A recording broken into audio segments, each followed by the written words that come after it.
Akhir-akhir ini yang kita lihat adalah terlalu banyak dramanya, terlalu banyak drakornya. Manipulasi hukum kembali terjadi. Itu semua akibat praktek kekuasaan. Sekarang kita banyak sekali serangan. Pesan saya satu saja, Bapak Ibu semua, didiamkan saja ya. Jangan dibalas, tidak perlu diklarifikasi. Tenang saja, Pak. Saya sudah ada di sini.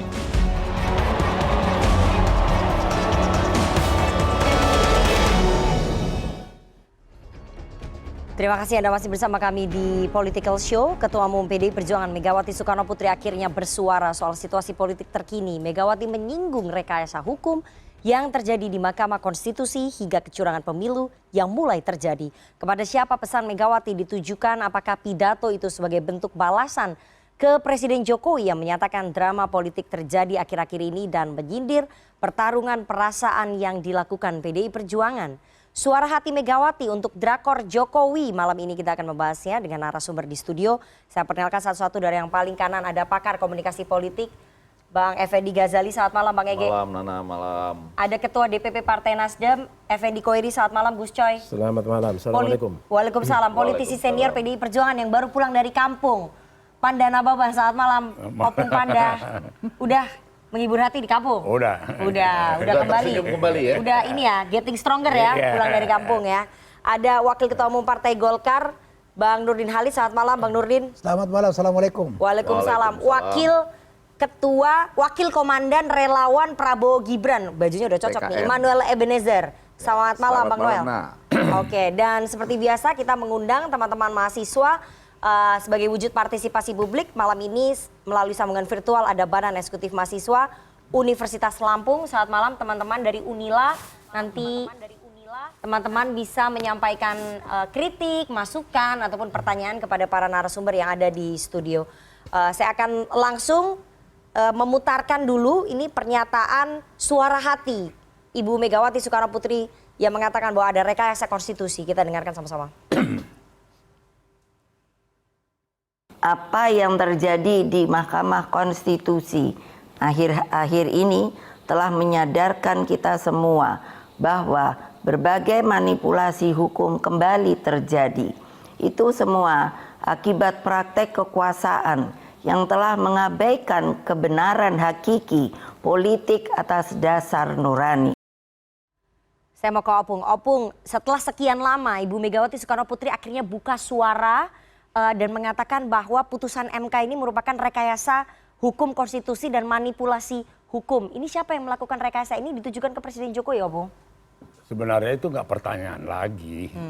Orang sudah lihat kasat mata bagaimana Paman Usman, ya kan? Dan Bukan kemudian, Paman Sam ya? Dan kemudian dia dicopot, diberhentikan. Itu kan udah nggak perlu penjelasan lagi siapa yang main, siapa yang ini. Tapi perlu diingat kenapa terpanggil Ibu Megawati, dia dulu yang mendirikan MK. Pada masa dia MK. Dan saya masih ikut menemani dia Merdeka Barat milik Gedong yang sekarang. Dan dia merasa ada ikatan moral, ikatan batin gitu loh. Dan dia tidak bisa membayangkan bagaimana MK ini sekarang diinjak-injak, diperkosa gitu loh.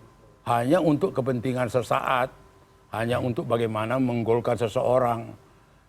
Dan ini bukan fitnah, bukan tuduhan. Buktinya Ketua MK-nya dicopot, diberhentikan karena apa? Karena melakukan pelanggaran etik berat gitu loh. Jadi ini rekayasa konstitusi siapa yang melakukan? Rekayasa konstitusi apa? Yang dikatakan oleh Bu Mega ini ditujukan ke siapa? Siapa yang melakukan rekayasa konstitusi? Itu kan kelihatan siapa pemainnya. Iya. Kelihatan siapa di belakang Ketua MK ini siapa? Apanya? Yang diuntungkan melakukan rekayasa konstitusi, manipulasi hukum? Jadi aku sendiri terkagum-kagum dan berterima kasih setelah Jokowi mengatakan ada drama, drakor. Jadi dia sadar nggak sadar dia langsung mengaku. Mengaku drama itu mainan dia gitu loh. Sutradaranya? Gini contoh ya, bagaimana nggak drama. Anaknya setia sama ketua umum, tidak ini kamu ini. Tiba-tiba berubah, itu tontonan menarik. Bagaimana ketidakjujuran Itu drama ya? Ya drama lah. Oke. Drama. Mau drama Korea atau mau drama kotor, pokoknya drama lah gitu loh. Ada kemudian satu lagi anaknya mengatakan, bahkan viral. Yang namanya Bobby dari Medan, dia dari Solo, bikin viral, dukung Ganjar. Menangkan dia nanti di bulan Februari ini. Kalau berubah, ya mbok kasih tahu dong. Aku berubah ya. Ya sama dengan Jokowi. Aku tahu betul dia bagaimana mempersiapkan Ganjar. Aku malah ikut sama dia mempersiapkan Ganjar. Itu sekarang berubah kasih tahu dong. Itu namanya etika, itu namanya budi pekerti. Kalau enggak tipu. Oke, gitu jadi loh. pernyataan Bu Mega itu ya karena Pak Jokowi nggak pamit baik-baik begitu? Iya, yang nggak ada itu yang sebenarnya kita harapkan sederhana. Aku nggak milih Ganjar lagi ya. Aku beralih ya, aku memilih Prabowo. Itu haknya, bebas gitu loh. Tapi yang penting pamit. Tapi ada tata krama. Oke. Karena pernah seiring, pernah sama gitu loh. Adalah satu tata krama. Ini yang tidak ada. Maka itu cocok diakui oleh Jokowi, itulah drama. Sutradaranya? Sutradaranya ya semua juga orang tahu siapa sutradara, siapa pemainnya. Ngapain ditanya, ini kayak apanya teaternya Rendra sama Rianti Arno. Nggak usah ditanya, atau Sri Mulat, nggak usah ditanya gitu loh. Jadi kalau saya bilang saya nggak tahu, Apa ya? boleh. Salah. Oh salah. kan nggak semuanya tahu, Opung. Iya.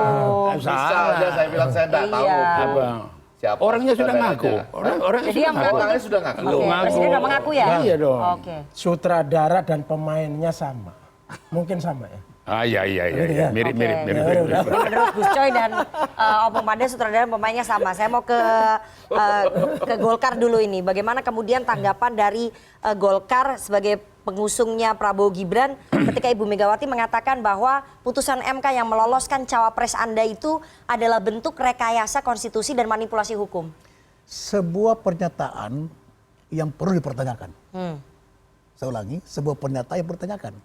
Karena beliau mengatakan ada rekayasa, ada manipulasi. Ya. Dalam putusan MK tidak ada suatu bukti yang menyatakan bahwa Anwar Usman atau yang lain-lainnya merekayasa daripada putusan hukum. Dan kita juga kasat mata melihat bahwa ada perbedaan mendasar antara putusan MK dengan putusan pengadilan biasa. Kalau pengadilan biasa itu mengadili fakta, ini mengadili norma. Bagaimana merekayasa norma? Sementara di situ adalah profesor. Tapi kan ada pencopotan ketua MK karena pelanggaran kode etik. Itu soal lain. Tapi bukan tidak terbukti dan kita tidak mendasar. Saya ikuti betul, ya, menimbangnya apa dan sebagainya. Semua saya dengar dari Jimli Sidik, ya, Pak Jimli. Tidak ada satu bukti yang mengatakan bahwa Anwar Usman merekayasa putusan tersebut, apalagi manipulasi. Jadi pernyataan Bu Mega salah. Ini bukan salah, tidak tepat. Tidak tepat. Itu hak beliau. Tidak bisa kita mengatakan salah. Tapi menurut saya pernyataan yang perlu kita pertanyakan. Beliau harus membuktikan rekayasa yang seperti apa dan siapa yang merekayasa, apalagi katakan manipulasi. Kata manipulasi itu dalam hukum luar biasa loh. Oleh karena itu maka, tapi sebetulnya begini Bang Panda, kalaupun itu dikatakan bahwa sutradara dan pemainnya adalah Pak Jokowi, sebetulnya hal mudah bagi PDIP. Karena sampai detik ini kita bicara di sini, saya merasa bahwa, bukan merasa, saya meyakini bahwa Pak Jokowi masih petugas partai. Ya. Karena belum pernah ada pencabutan, apakah itu ada SK atau tidak saya tidak tahu. Tapi yang kita dengar bahwa, yang selalu kita dengar, bahwa Pak Jokowi itu adalah petugas partai. Nah kalau dia petugas partai, tinggal PDIP secara fungsional, secara organisatoris, panggil Pak Jokowi sebagai petugas partai. Cabut penugasannya. Bukan cabut penugasannya. Berani nggak PDI Perjuangan melakukan itu? Mempertanyakan kenapa ada drama dan kau sebagai sutradaranya, sekaligus pelakunya. Jadi sebagai Atau petugas partai harus diklarifikasi ya. Kenapa menggunakan MK untuk merekayasa secara hukum meloloskan Gibran? Tinggal panggil, kan dia masih kader PDIP sampai ini dan dia petugas partai. Kalau dia petugas partai tinggal pertanyakan. Berani nggak PDI Dan Perjuangan? kalau itu dilakukan, kita acukan jempol kepada PDIP secara organisatoris.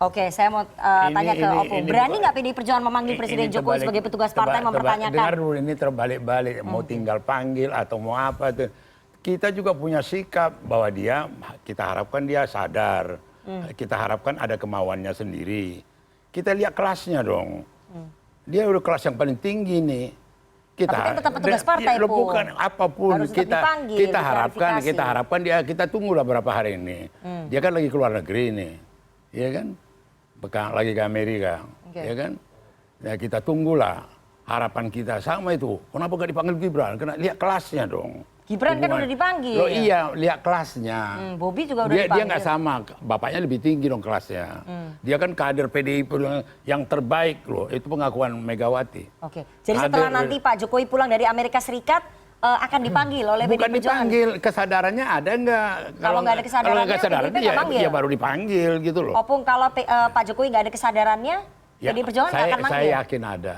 Oke, masih meyakini ada? Iya, dia masih friend kok, gimana sih? Oke, ini Bang Opung Pada, masih tetap maafin Bang memelihara Pada. harapan. Setahu saya dalam sebuah organisasi, semua kader itu adalah diperlakukan sama di depan anggaran dasar rumah tangga. Oh iya. Bukan lihat kelasnya, ya. Sebagai kader ya, bukan sebagai kader itu sama semua. Ketika kita hendak memperlakukan disiplin organisasi berdasarkan anggaran dasar rumah tangga. Nah, kalau itu yang dilakukan, saya Wakil Ketua Golkar mengacungkan jempol, 10 jempol. Kepada PDIP. Kalau Karena 10 nggak begini. Iya, 10. Oke. 10 jempol. Gitu kira-kira. Oh, cuma ada Kenapa? 4, Bang.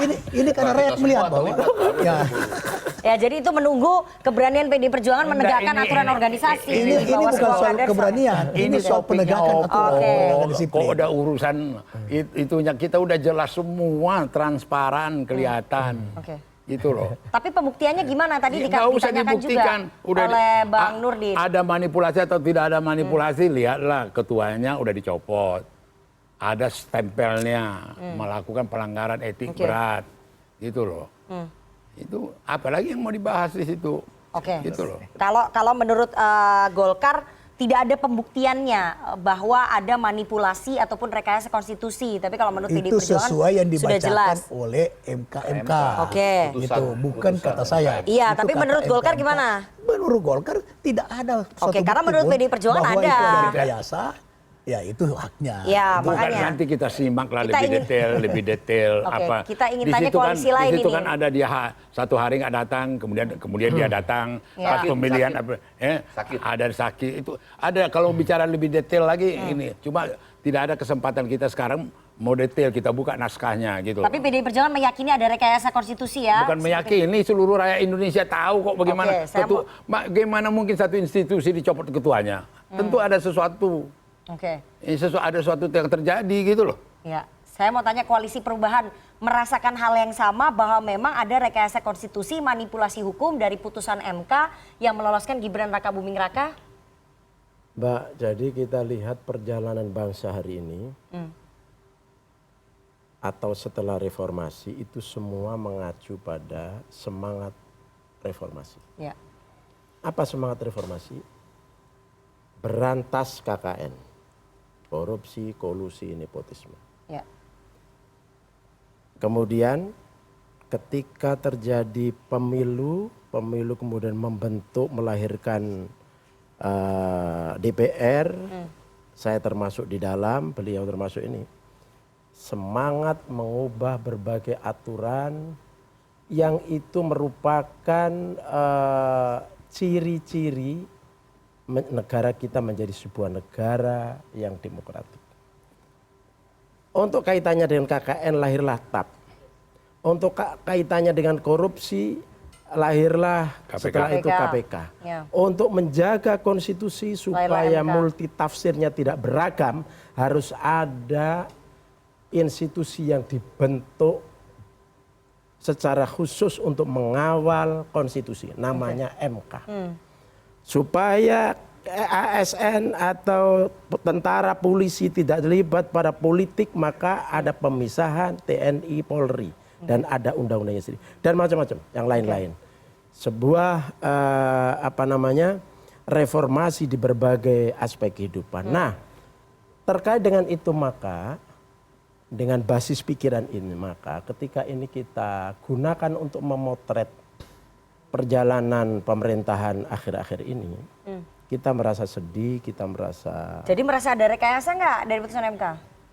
Kita merasa sedih, kita merasa kok begini ya cara memimpin negara. Aturannya jelas, fix tim namanya 10 tahun pemerintahan, presiden, nggak bisa diotak-atik. Tapi kami dengar dari PDIP ada presiden datang ke situ untuk minta bagaimana supaya bisa 3 periode diperpanjang dan seterusnya, dan seterusnya, gitu kan?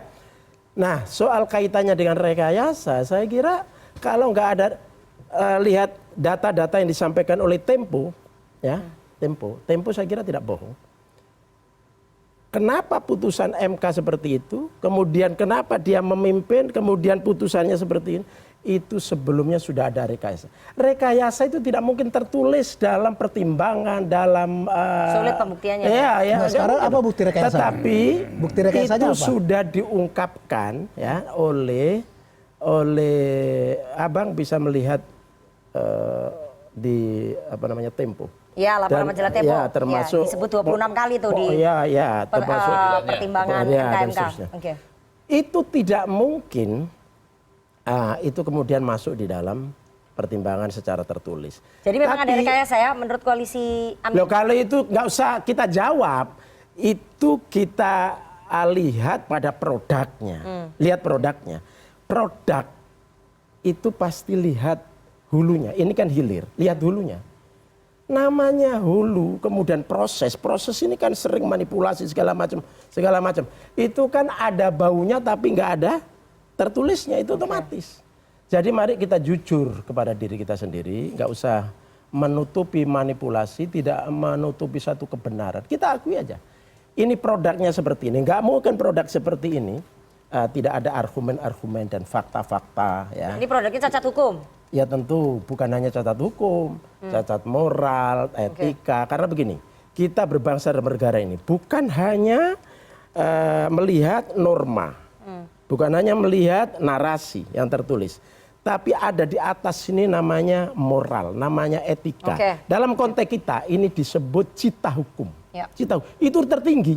Memang itu nggak kelihatan, tapi itu dirasakan karena di sini itu menyangkut soal kepantasan, kepatutan. Itu ada di sini. Itu namanya disebut moral. Itu namanya disebut etika. Itu yang disebut akhlak. Itu nilai terdalam. Jadi sama tertinggi, ya koalisinya gitu. Kira-kira Amin, begitu. Koalisi Anies dan juga Muhaimin merasa bahwa memang ada rekayasa, ada produk yang cacat hukum begitu ya atas pencalonan Gibran. Sama seperti yang disampaikan oleh Bu Mega ya, Gus Coy. Ditanyain terus. Iya. Bagaimana masih ditanya lah. Oke, itu pertanyaan retoris berarti iya. Udah dijawab tadi. Oke, saya mau ke Mas Noel. Mas Noel, bagaimana kemudian? Jawabannya lebar. Iya. Mas Noel, bagaimana kemudian legitimasi pencalonan Prabowo Gibran ketika ada tudingan, ada cap rekayasa hukum, kemudian manipulasi hukum terhadap pasangan Anda? Ya. Legitimasinya gimana nih Itu nggak masalah. Soal legitimasi, fakta hukumnya hari ini itu sudah final dan mengikat. Kemudian kita lihat ya ini kan serangan yang terorkestrasi lah ya, soal awal soal dinasti, kemudian manipulasi, rekayasa dan sebagainya. Kita di TKN apalagi perintah Pak Prabowo ya sudah senyumin aja lah, gitu, santuy aja udah. Toh tadi apa dibilang Bang Panda, rakyat semua tahu, nggak juga tuh, rakyat nggak peduli tuh dengan isu yang dimainkan elit. Artinya kalau bilang manipulasi, Bang Panda selalu melakukan manipulasi publik gitu, menyampaikan opini seakan-akan semua rakyat tahu. Hari ini tidak. Rakyat yang kau klaim lain dengan rakyat yang kau klaim gitu loh. Abang tadi bilang semua rakyat campur-campuri. Jangan kau bilang aku bilang rakyat, aku bisa buktikan sama kau rakyat itu. Rakyat yang mana? Lo rakyat aku bisa kuajak kau habisin nanti kuajak. Abang bisa kuajak juga. Bisa aku ajak juga bahwa rakyat tidak peduli dengan orkestrasi yang abang mainkan.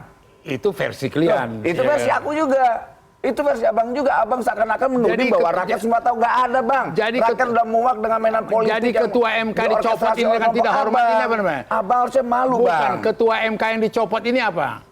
Yang dengan tidak hormat diberhentikan. Apa itu namanya? Persoalan etik. Lo tunggu apa namanya itu? Terbukti atau tidak? Lo bukan tidak hormat dicopot. Ini bisa juga digugat loh bang. Bukan tidak hormat dicopot. Ini bisa digugat juga loh bang. Lo ini tidak hormat dicopot.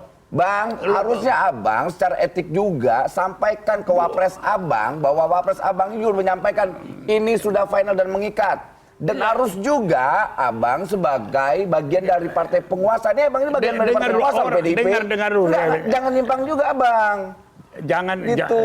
begini ya, jangan kau menilai mengkomentari saya. Itu Lo bukan aja. mengomentari, karena abang juga membuat narasi yang salah. Aku mau koreksi apa yang abang sampaikan. Tidak ada narasi yang salah. Apa yang nggak salah? Abang bilang rakyat semua mengetahui dari mana? Apa ya? Nggak suara kayak tadi. Tadi abang menyampaikan iya, semua rakyat tapi tahu dari mana. Ya, itu juga bentuk manipulasi yang abang sampaikan ke mata publik. Iya dong. Loh, abang fair dong dalam pernyataan abang. Oke. Aduh, susah juga ya komunikasi. Ya udah, saya mau ke Bang Ege. Bang Ege, Anda melihat bahwa ini pesannya, message-nya tadi, pernyataan Ibu Mega bahwa ini ada rekayasa hukum konstitusi, kemudian manipulasi hukum. Ini hanya terbaca di elit saja, nyampe nggak sih sebetulnya ke masyarakat bawah seperti yang tadi diklaim oleh Bang Noel? Untuk itu supaya rakyat dan BEM ini paling tidak ya, saya bahas dengan sangat cepat untuk 3 teori, tapi sangat-sangat cepat. Yang pertama government, Erving yang mengatakan ada panggung depan, ada panggung belakang, oke. Yang kedua tuh Osman Ronald, dia mengatakan tergantung siapa sedang ada di posisi mana. Ini padahal perubahannya itu 16 Oktober sampai 25 Oktober. Saya bayangkan ya, kalau yang ini ketukar di sana, yang ini ketukar di sini, kalimatnya beda. Ya, ini antara 16 sampai 25 Oktober nih. Ya, ini ketukar di sana nih, ini ke sini, kalimatnya beda.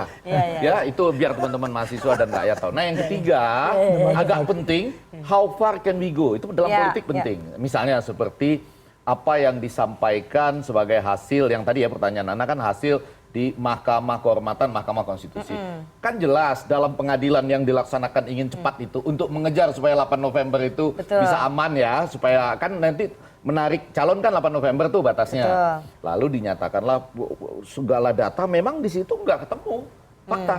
Tidak yang tertulis. ada pemeriksaan ini nggak bisa karena undang-undang pers gitu. Tapi yang menarik adalah seorang Profesor Jimli Asidiki yang kita hormati itu membuat keputusan tidak memecat sebagai hakim karena kalau dipecat sebagai hakim dia bisa banding. Coba bayangkan loh, maksud saya how far can we go? Enggak, dia menyatakan itu, Maksud saya seluruh hakiki keadilan itu berhenti hanya kalau kita pecat sebagai hakim karena pelanggaran berat harus dong.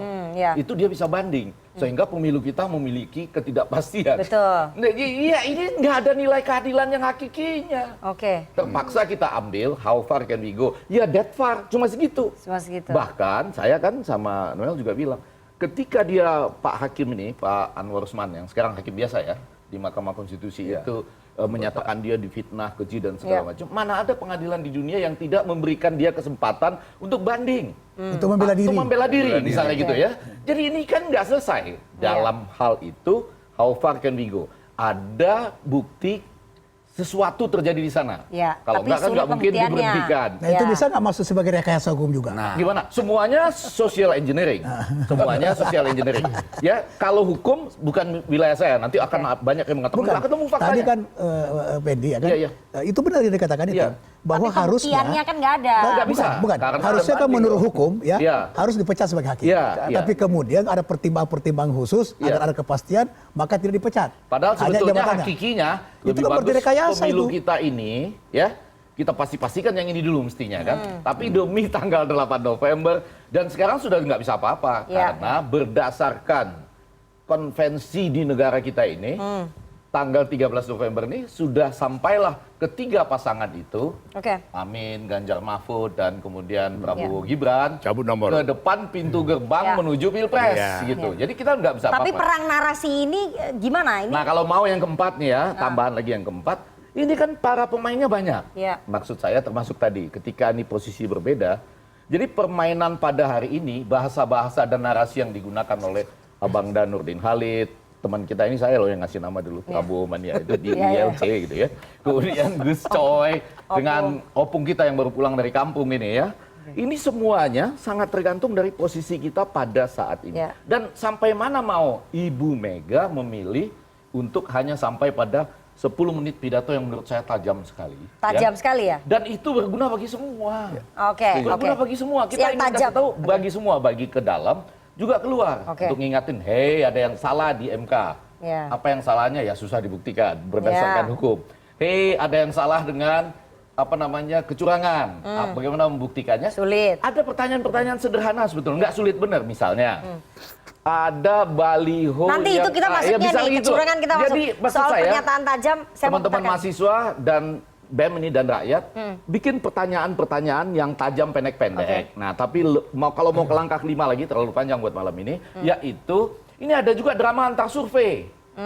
Oke. Ini yang di atas itu tadi beda Ya, betul itu. makanya kita sengaja tampilkan itu. Waduh, Biar itu masyarakat bagaimana sih lihat, ya? kita aja bingung. Ya, maksud apalagi saya masyarakat. yang disurvei sama apa enggak sih? Iya, makanya. Walaupun ada teknik representasi Iya, kan. iya. Kok bisa beda bener itu? Ya, Noel? oke. Soal tajam saya putarkan ya. Ini pernyataan Ibu Mega sangat tajam sekali Iya, menurut iya, Bang iya. Ege. Ini Betul, juga betul. sangat tajam nggak nih? Ya.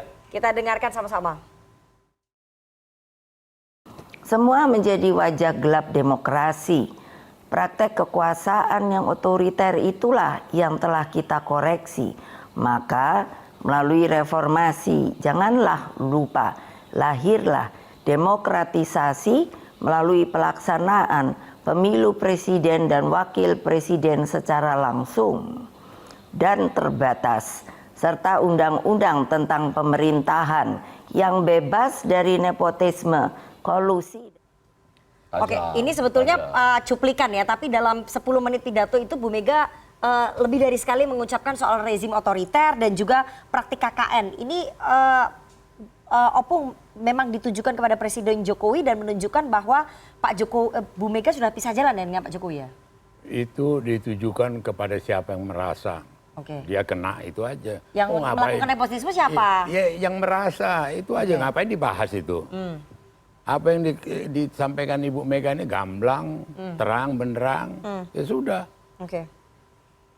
Jadi itu bukan ditujukan kepada Presiden Jokowi? Ya, dia merasa enggak. Oke. Yang melakukan praktik KKN siapa? Ya, pokoknya Yang dianggap rezim otoriter itu siapa maksudnya? itu nanti satu pembahasan tersendiri. Ya ini makanya kita bahas. Nana berhadapan dengan yang keempat tadi ya. How far can we go? Ya. Seluruh pertanyaan cuma dijawab, semua udah tahu. Ya, kan nggak semuanya udah Padahal saya tahu, nanya, Opung. iya apa tidak? Iya. Opung ayo. Iya, gitu Pung kan? Iya. Iya kan, Pung? Iya. Bener nggak, Pung? Berarti betul ya? Itu memang ditujukan, rezim otoriter ditujukan untuk Pak Jokowi dan praktik KKN sekarang sedang dilakukan oleh Pak Jokowi. Nanti aku tanya dia.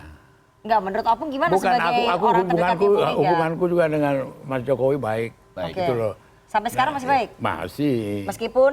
Nggak ada meskipun. Oke, jadi sekarang hubungannya tetap baik Karena ya? baik meskipun itu disampaikan untuk Jokowi, cuma Bang Panda nggak mau menyatakan sebetulnya ditujukan ke dia. Iya, Apa kalau ya? Gus Coy membacanya itu ditujukan ke dia.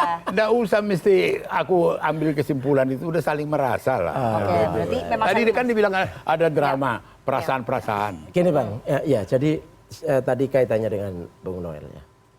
Memang yang bisa melihat dengan standar ilmu itu adalah orang-orang pinter tentang situasi kondisi politik yang seperti ini. Dia sesuai dengan norma, sesuai dengan kepantasan apa enggak, etika apa enggak, sesuai dengan harapan reformasi apa enggak. Ini adalah hanya orang-orang tertentu yang memang pikirannya terbuka, tidak ada kepentingan pada kelompok tertentu, atau dia hanya nilai yang dilihat, norma dan nilai yang dilihat. Itulah yang bisa menangkap. Rakyat biasa tidak semua paham, itu kita tahu ya. Seperti misalnya survei Tapi bahwa praktik tanya, KKN sedang terjadi ini, ya itu juga hanya orang pinter yang ngerti, elit. Ya. Jadi di bawah nggak Tapi kerasa? tugas elit ini adalah ketika dia punya kesimpulan bahwa bernegara sekarang ini nggak beres, ini ada persoalan, ada yang salah, itu kemudian dia harus menyuarakan. Itu memang tanggung jawab moral dia, tanggung jawab ilmu dia. Karena negara ini itu bisa tegak apabila empat kelompok ini memang bersinergi. Yang pertama adalah orang-orang yang berilmu dan menyatakan ilmunya. Hai rakyat, kami umumkan, kami pendapat kami, pandangan kami, negara ini sekarang ini lagi jadi praktik kacau. KKN yang sedang terjadi ini? Iya, tidak baik-baik saja. Ini kelompok Rembang sekarang. Nah, kira-kira gitu kan. Yang kedua adalah pemimpin yang adil. Sekarang dinilai pemimpin ini tidak adil. Ya. Mana buktinya? Kalau dicari bukti, ya banyak banget. Bukti itu hanya ini kan tidak bisa ke pengadilan atau tidak otomatis bisa dibuktikan di pengadilan. Tapi bukti-bukti dari rakyat melihat secara nyata itu banyak banget. Ya kan? Kemudian orang kaya juga harus tidak ngeblok kepada orang tertentu, ya kan? Ini menjadi tidak adil. Ini terjadi oligarki. Curhat karena Curhat orang kan pengusaha. Nggak apa-apa juga, nggak apa-apa. Gus Coy. Sebentar, saya lanjutkan. Ini kemudian terjadi oligarki. Ini juga tidak sehat sebuah bangsa dan negara. Nah, kemudian sekarang faktor rakyatnya. Faktor rakyatnya, karena rakyat pada umumnya di mana saja di dunia ini, faktor rakyatnya itu kan banyak yang tidak tahu. Maka rakyat ini kita harapkan tetap mendoakan para pemimpinnya supaya tobat, supaya sadar, supaya berjalan di atas kebenaran. Ini pemimpinnya nggak adil, praktik KKN sedang terjadi, nggak bernegara sedang tidak baik-baik saja. Itu hayalan Gus Coy itu. Jadi gini. Ini ilmu Bang, ini kok hayalan. Cuma saya nggak dalilkan saja. Ini ada ilmunya. Kalau mau belajar saya kasih tahu. Susah membuktikan. Kalau mau saya dalilkan saya ini dalilkan. Pernyataan Bu Mega kok khayalan ilmu, kok otoriter itu, ya rezim otoriter dan praktik KKN itu menurut saya tidak ditujukan kepada Pak Jokowi. Ya. Coba berikan saya contoh, di mana pernyataan itu ditujukan kepada Jokowi, di mana otoriternya, kebijakan apa yang dilakukan oleh Pak Jokowi sebagai presiden dan penggunaan kekuasaan apa yang salah, kemudian pernyataan itu juga Pak Jokowi. Jadi menurut saya Bang Panda bukan juga Pak Jokowi, tapi pernyataan Ibu itu bagus. Ditujukan kepada bangsa ini, ditujukan kepada seluruh penyelenggara negara bahwa kita melakukan demokrasi sekarang itu karena mengoreksi era Orde Baru. Itu, ya itu pernyataan yang sangat bagus untuk bangsa ini. Nah, tapi saya tidak merasa bahwa saya tidak meyakini bahwa itu adalah ditujukan kepada. Kalau praktik KKN tidak ditujukan juga? Ya, KKN-nya di mana? Nepotismenya? Nepotisme gini, itu sistem. Jadi Gus Coy, yang namanya dinasti, nepotisme itu sistem, itu output daripada sistem sekarang yang menurut saya tidak sesuai dengan budaya kita, tidak sesuai dengan Pancasila, tidak sesuai itu budaya kita sekarang. Sekarang coba tunjukkan di mana yang tidak dikatakan dinasti, tidak sesuai dinasti itu kan kerajaan, ditunjuk. Jadi itu bukan bentuk nepotisme ya, pencalonan Mas Gibran. Karena sekarang ini adalah, sekarang coba gini, ketika Gibran dicalonkan sebagai wali kota, itu masih anak Jokowi loh. Bang Jokowi masih presiden, kok nggak dipersoalkan? Ketika Bobi jadi calon wali kota Medan. Itu mantunya presiden. Sudah banyak sebetulnya yang bersuara pada saat itu. Oh iya, dulu sudah banyak yang bersuara. Tidak sekarang dablek tidak jalan terus. Bukan dablek, tidak seperti sekarang itu. Sekarang kan semua. Karena sekarang ini akumulasi karena level nasional. Jadi mempersoalkannya menjadi meluas. Nah, sekarang kalau anak gubernur, istri gubernur atau anak bupati, istri bupati. Boleh masuk ya ke Sebentar, karena kita udah mau break nih. Sebentar, kita mau break dulu, nanti kita akan tanya ke Bang Ege apakah itu ditujukan untuk Pak Jokowi praktik nepotismenya, tapi kita harus jeda terlebih dahulu, jangan kemana-mana.